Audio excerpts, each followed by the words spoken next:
Ladies, welcome on in. Today I am joined by Dessi Silassie, who is the APAC General Counsel and Global IP and Financial Services Legal at IHS Markit. Dessi, welcome. I'm so glad to have you here today. Thanks for having me, Bex. So Dessi's going to be talking to us today about taking risk in your career. And I thought a really interesting way to start this off would be just to talk about a situation in your career where you didn't take a risk and you actually regretted it.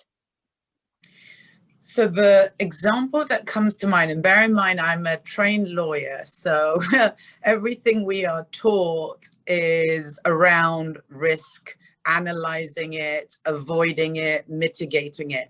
And just by my nature, I tend to be more conservative and cautious. But one of the things I would say I regret, and there isn't very much, because the way I look at kind of your past is it's led you to where you are right now, and I wouldn't change a single thing if it meant that I didn't have my two boys and ended up where I am from where I'm speaking to you today. But there is something that I do regret not having done, and that was in my 20s. I had the opportunity to do my New York bar. After I qualified as a solicitor in the UK, it would have entailed 6 or so months of additional remote-based learning and then a bar exam. And at the time, I didn't bet on myself.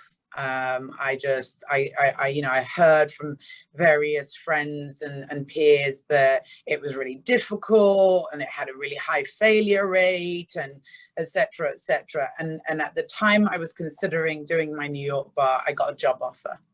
And that job offer was a solid one. It was safe. It was great for the CV. Yeah. And so I decided to put all my eggs in that basket and left the New York bar to the side. And, you know, with time, you know, things roll on and you end up being busy. And I never revisited that idea. And therefore, I never secured my New York bar. And if I had it now, it would have really enriched my professional experience and potentially would have given me an opportunity to live and work in New York, which was always one of my dreams. So I don't regret much, but I think that definitely is a point in time when I look back and think, could have done it differently.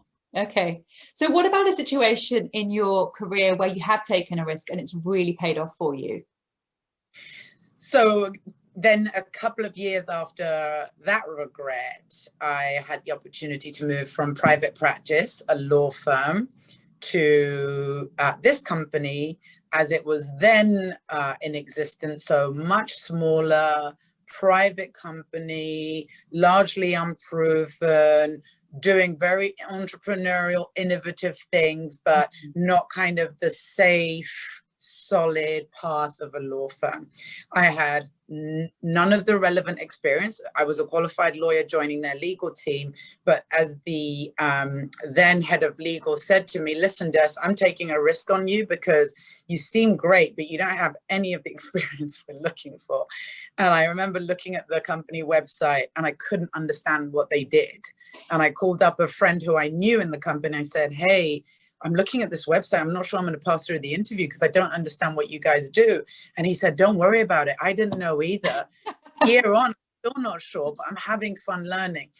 So there was just something inside me, Bex, at the time that just said, do it. Just do it. Roll the dice and see what happens. What have you got to lose? I was miserable as sin in the law firm. And I was at a kind of turning point in my life generally. And I did take that risk, and it's been 10 years now at the company. I've had several different roles. I've worked in 3 different continents. I absolutely adore the people that I work with, and I love the work that I do. And I don't recognize the person that I've become if I look back to that person who in June 2010 took that leap and decided to basically jump into the abyss, or what felt this at the time.